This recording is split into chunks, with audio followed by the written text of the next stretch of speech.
Hi guys, welcome to my channel. Today I have some June favorites for you, mostly in the beauty category, but I have a few things for you in the foodie category as well. So let's just get started. The first thing actually just got re-released, but I'm going to include it in my June favorites because it's something that I've been waiting for a really long time. It's a favorite from years past and it was brought back in far more beautiful packaging. Now, the old packaging was always really cool, but the new packaging is exceptional, and that is the Kat Von D Beauty's Saint and Sinner perfumes. Now, for those of you who follow Kat Von D, some years ago, I don't remember exactly how many, but I want to call it maybe 5 or 6, she had these Saint and Sinner perfumes, which, like I said, came in totally different packaging, and they were my favorite perfumes. Saint in particular. Saint has a very subtle, sweet, candy-like fragrance, but far more sophisticated. So it's not like a bubblegum little kid candy type of thing. It's definitely got an elegance to it. And Sinner is something a little bit warmer and I would say spicier, but again, not too spicy for me. I'm not generally a fan of spicy fragrances, but I love both of these. And Kat Von D has been teasing these bottles for months now, and when they finally came out, I mean, they're absolutely stunning.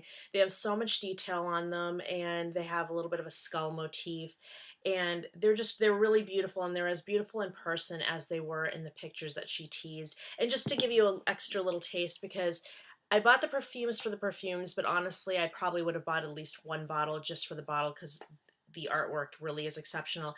But these were the boxes, and the boxes they're the same type of artwork, and you know, everything is it's just perfection. So if you are interested in knowing what those smell like, they've already been released online. There might be a few more days still till they come out at the stores, but once they're in stores, I highly recommend you go and check them out.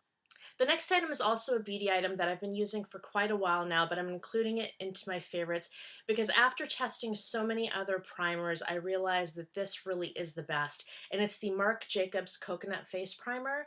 It is absolutely hydrating without being overly sort of thick, or it doesn't make your makeup cake or anything like that. It really just goes on, seeps into your skin, just like my favorite lotion. And just so you know, I use my face lotion. I probably wait a good 10-15 minutes before I do my makeup.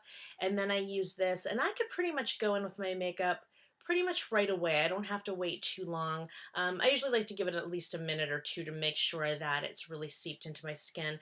I'm not a huge fan of the coconut scent, but this is a very subtle, nice scent. So if you're not a lover of coconut scent like I am, you'll probably still like this. And if you like coconut, you'll appreciate the subtle tone of it. But it's a really great hydrator, nice and thin, works really well with every single foundation I have. And the only time I wouldn't use this primer is if I was using a powder foundation.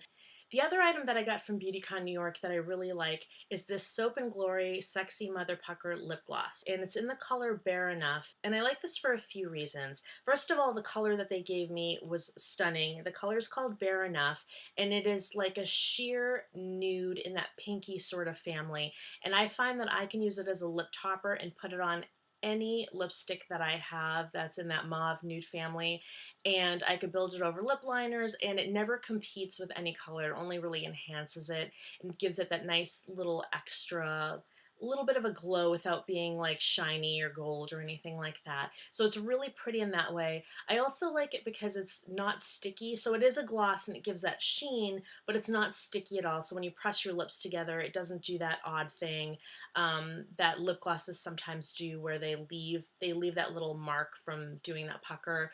The other thing that I would note about this is that it had a little bit of like that peppermint tingle when I put it on. I've put this on quite a few times, and I find that if I put it over many layers of lipstick, I don't notice that. Today, I had it over a couple layers, but I did notice that little peppermint tingle of a lip plumper. So I'm going to be testing out a lot of lip plumpers. I've been playing around with a few to see if they're really worth the extra money. I'll kind of throw this in the mix when I do that to see if this really does anything, but I think whatever fullness I have in my lips right now is because of my choice of color and the fact that my lips are a little bit on the full side anyhow. But really great product. It has a nice smell. If you like that chocolatey cocoa butter smell, you're gonna really like this. But overall, I love the color, and if I was interested in getting more lip glosses, I would check here probably before I checked a lot of other places to see what colors they had, because I really like the formulation and the feel of it. And so the next category I have for you are subscription boxes. I do a lot of videos on subscription boxes, and sometimes they're just items that are kind of meh, and sometimes they're items that you like and have tried before, but occasionally you come across something that's either new and different or that you just didn't even know about. And this last month I came across like 3 items that I really like. The first is one that I knew about, and that's the La Mer The Cream. I've tested this before. I've never owned it because it is ridiculously expensive, but it is the best cream I've ever used, and if money was no object, this would be my everyday face cream and body cream. It is just absolutely amazing, and it came in the Sephora Play Special box. It was the iconic edition that cost $20 instead of $10, and I believe it was just for VIB and VIB Rouge. I'm still not 100% sure about that, but I'm really happy to have it, and it's as great as I remember, and so I'm going to kind of cherish this for as long as I have it. The second item was a real surprise, and this was one of my recent videos. It's Minus 417, and it's a company that does lotions and creams, and I really had no expectations of this being fantastic, and I'm shocked that I ended up loving it as much as I did. But it is really a wonderful hand cream with just a lovely, lovely scent.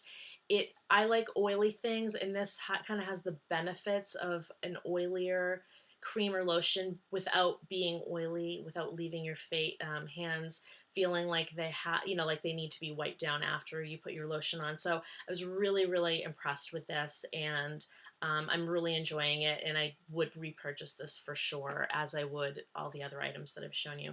And the third item that came from a beauty box that I really liked was the Balm Springs little blush that I got. And I'm always confused about the naming conventions. I just know that they have really cool names. But I'm going to go with In Full Swing as the name of the color. And it is just such a pretty pink. I would say, I want to call it a doll pink, but I think it's it's in the family of doll pinks, but it's a little different. But it looked really good on my skin. I think it would be flattering on just about everybody. But again, I'll put the information in the box below, so if you want to track this down or anything else down, the information should be down there for you. And the last 2 items are my foodie favorites for the month of June. Now, one of them is a brand new product that I've never tried before, and the other one is one that I've loved for years. But the reason I'm bringing it to you now is because it's a chocolate. It is my favorite chocolate. And although it's been my favorite chocolate for many years now, I have a new appreciation for it because I've been testing a lot of gourmet chocolates, and in fact I have a video for a brand that I just discovered that's organic and did really unusual flavors. And after doing that video, I realized how much I really appreciated this company, and it's the Perugina company. And I like everything of theirs I've ever tried, but this one is my favorite, and it's the dark chocolate 51% cacao, and it is just absolutely delicious. It's a very elegant, smooth, dark chocolate, and it's my gold standard for all chocolates. So I understand that if you get like a 70%, it's going to be different and far more bitter than a 50%, but I still have this expectation of it being smooth and have an elegance to it, and definitely taste like a higher end chocolate, because I feel like if you're going to pay $6 for a bar of chocolate, it should not taste like something that a conventional candy brand would put out, when you go to the drugstore. It should be on a different level.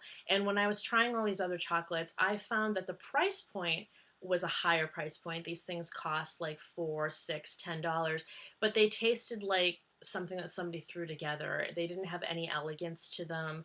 the ones that were flavored, I didn't find that most of them were done well. I found one where the flavoring was exceptional. It was a rose chocolate, but the chocolate itself did nothing for me. And it just really made me appreciate my favorite chocolate more.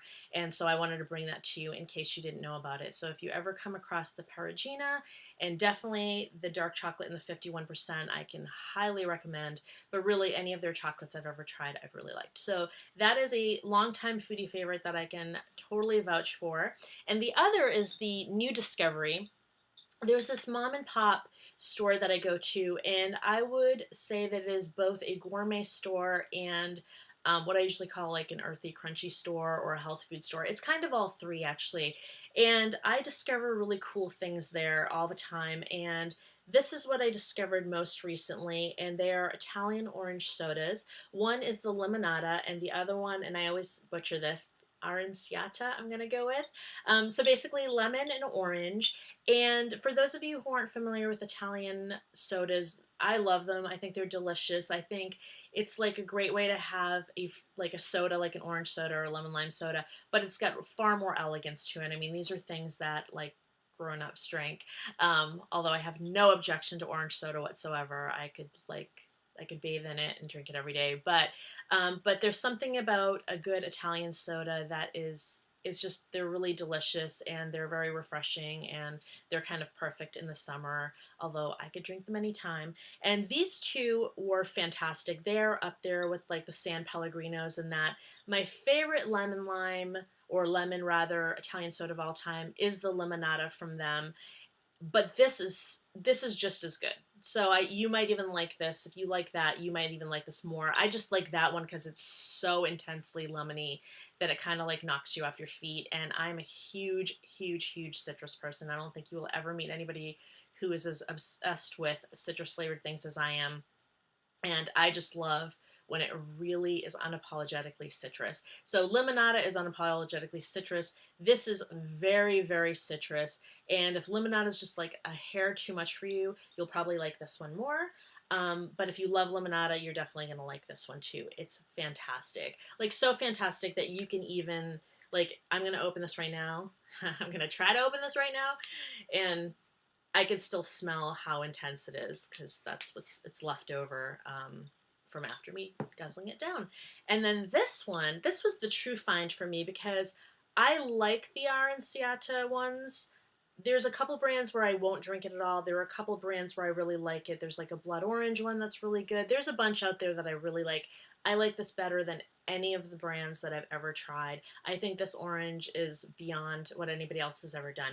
Now, the one thing I'll say about these is they're pricey. I think I paid $3 a bottle, which, I mean, if you're going to a gourmet store, you could easily pay that, but it's not like you can't replace like your Orange Crush with these because it's just not gonna cost the same. It's just different. Like you could probably buy a 6-pack of orange soda for one of these costs, but they're delicious and they're going to be hard to find. I know in my area, the shop that I go to is probably the only one. I'm pretty sure they're the only one that carries it. So it's going to be a harder to find item, but if you can get your hands on it, and if you're a foodie, and if you love Italian soda, and if you love, love, love citrus, then definitely seek these out. I will give whatever information I have in the box below to try to help you on your journey. I know where I can get mine, so hopefully you can find yours too. So anyways, those were my favorites for the month of June. I hope you enjoyed this video. If you did, please give it a thumbs up, and please subscribe to my channel. I put out videos regularly on Fridays and Saturdays, and I put out bonus videos when I have more content, which is pretty much all the time. So I seem to be doing at least 3 videos a week, and I would love for you to join me. So please hit that red subscribe button right below this video screen. If you want to learn anything more about these products, I'm linking as much detail as I have to give you below in the information box, so please check there, and I will talk to you soon. Take care.